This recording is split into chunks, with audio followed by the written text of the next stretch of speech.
Good morning. So it's 4:50. I'm packed. I have packed.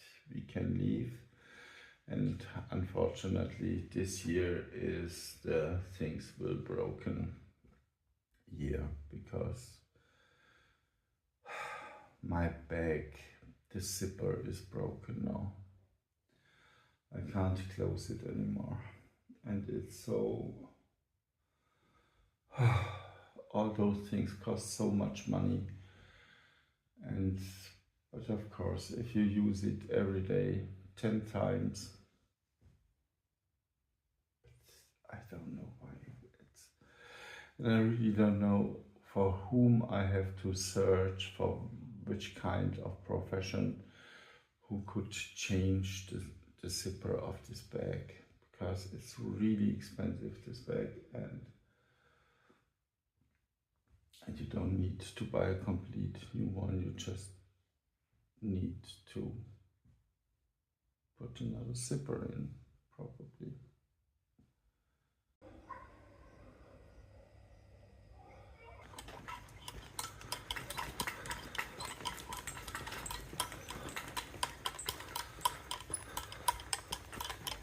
Oh, what a nightmare. 6:30 and I'm soaking wet to the bones. And here are some insects, some flying insects. They are really in a swarm, and they are attacking you and they bite, and you are running up the hill, and at the same time you are doing just this. It's really exhausting and annoying and everything. Oh, a cold shower would be good now. 590 height meters, so we achieved the highest point for today, and my technique is telling me that we were walking more than 804 height meters, which is not that bad.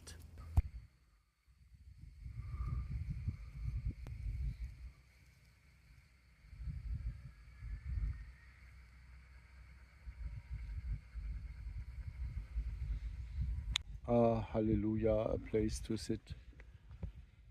You don't find it that often here, or a place to lie under. So I'm really glad that this is a shadow place. It's 9:30 and it's incredible hot. We have done 17 kilometers, but so it would be good if we could do 20 to 25, something like this. I really hoped that I could find a spot here in the forest. Any way, left or right hand side, just 10 meters in, and that's fine. But look at this. There's no chance. And it's the entire time like this. And down there, open land starts for the next 5 kilometers, so no shadow. Behind me, there is a really big church. And I thought, let's go there, sit in, have a rest, be in the shadow. And it's fucking closed. Everything is just closed. And it's a new one. And there is nothing. There's no bar. There is nothing. There's absolutely nothing. And people watching me like an alien. Finally, I have got a space, and guess what? It's a camping site. I had no idea that there's a camping site around. It was not in my map or in one of those other apps, and it was a really very funny story, and I'm here completely alone. Finding this camping site was really funny because I was almost at the end of my energy. It was way too hot. The map showed only open fields. There was really not one place you could turn up the tent, and then I saw a farmer entering his house. So I went there and I asked him, hoping that he would allow me to camp on his fields. And then he said, "Yeah, but there is 1 kilometer from here. There is a campeggio. It's Villa Lea or something like this." And then he described me the way. And I thought, okay, great. So I hiked for 1 kilometer. There was nothing. Then there was another house, two old men. I asked them, I said, "There's a camping site, Villa Lea or something like this." Then one guy said, "Villa Petra." And then after a while, the other said, "Ah, there is something. I remember. Yeah, it's not far away from here. It's just 1 kilometer." And it's called Rodonda or something like this. And then he described me the way. I said, "Follow the street all the way down, and if you are at the bottom, you turn right." Okay. I walked another kilometer. I'm all the way down the bottom. There was no street to the right, nothing, no signs, nothing at all. Then a guy came with his motorbike, so I stopped him. Said, "Do you know a camping site named Rodonda or something?" And he said, "No, he don't know it. He's not from here." Then he left. There was a fountain. I filled my water bottle. And then the motorbiker came back and said, "Hey, just around the corner, there's a sign, to Rodonda, to the left." Yeah. And this was really nice that he came back and to tell me this. So I walked around the corner, and then to the left it was another kilometer, and then finally I came to the site here. Nobody here, no reception, nothing.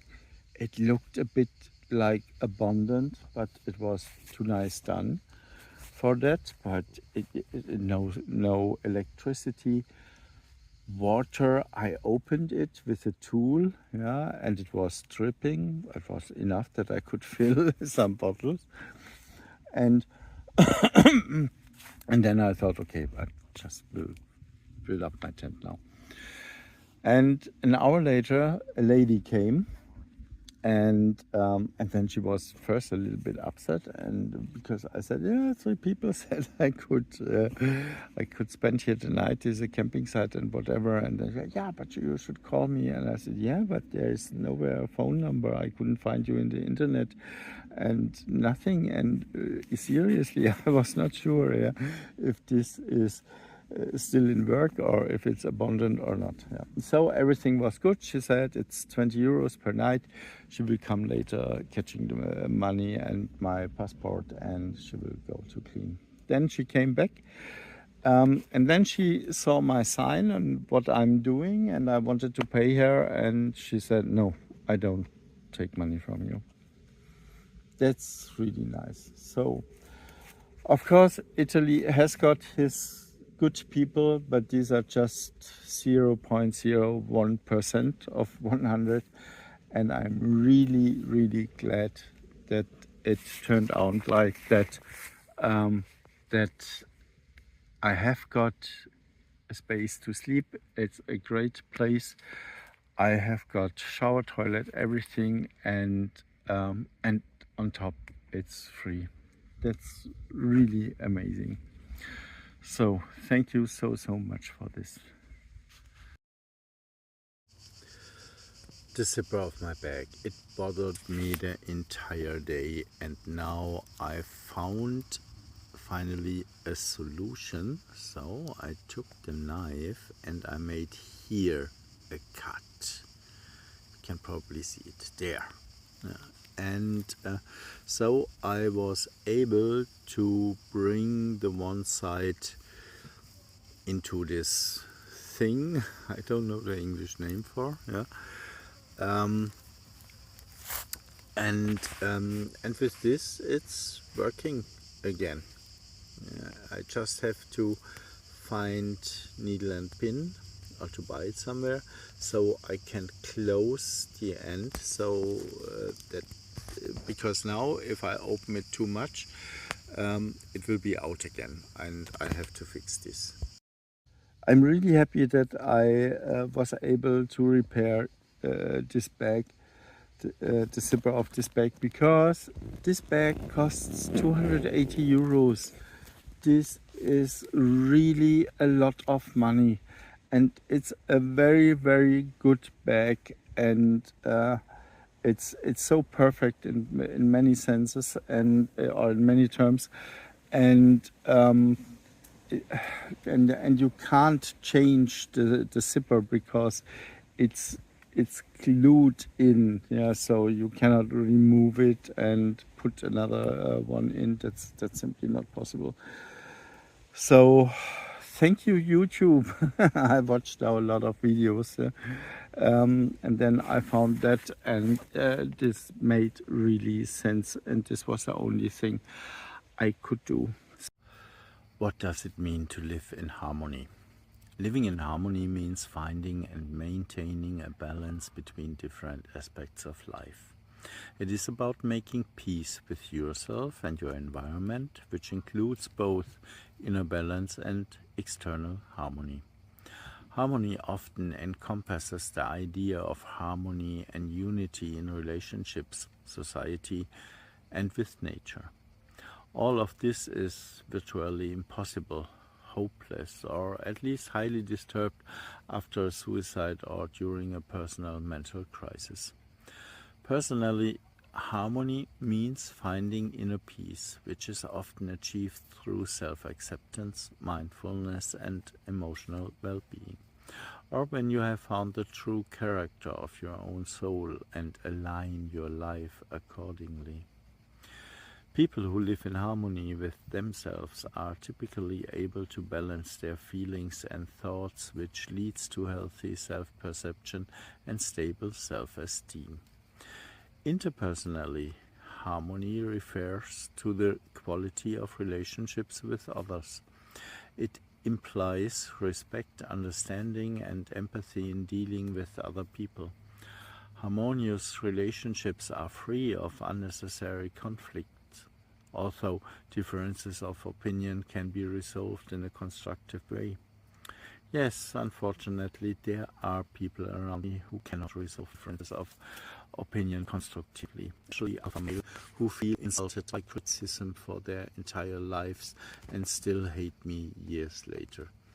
This is so ridiculous, narrow-minded, and incredible selfish. Unfortunately, they have a triggering influence on my harmony. I still have to solve this. Socially, living in harmony means that social groups and cultures live and work together peacefully. This includes tolerance, equality, and justice, with different opinions and lifestyles being respected and valued. When I look around on the internet, including on my social media timeline, some people seem to be very far from that. It is a shame and extremely disturbing from a human perspective how you can hate something that does not affect your own life in any way. It is also bad when people simply ignore the facts and throw hatred and anger at you just because you point out the incorrect view or interpretation of it. How can you live in harmony when such a nonsense is regularly flared up? Then you are certainly no longer the good guy. You are obviously only great as long as you flatter the other person. But at the end of the day, living in harmony means always standing up for yourself, no matter what it costs. Only then will you be truly respected. Respect based on hypocrisy is worth nothing, even if it brings in money. Living in harmony with nature requires that people treat the environment responsibly. This includes sustainable action, protecting natural resources, respecting all forms of life. Such harmony with nature promotes the well-being of the planet and its inhabitants. Who would voluntarily live in dirt? Okay, no, a few people and societies.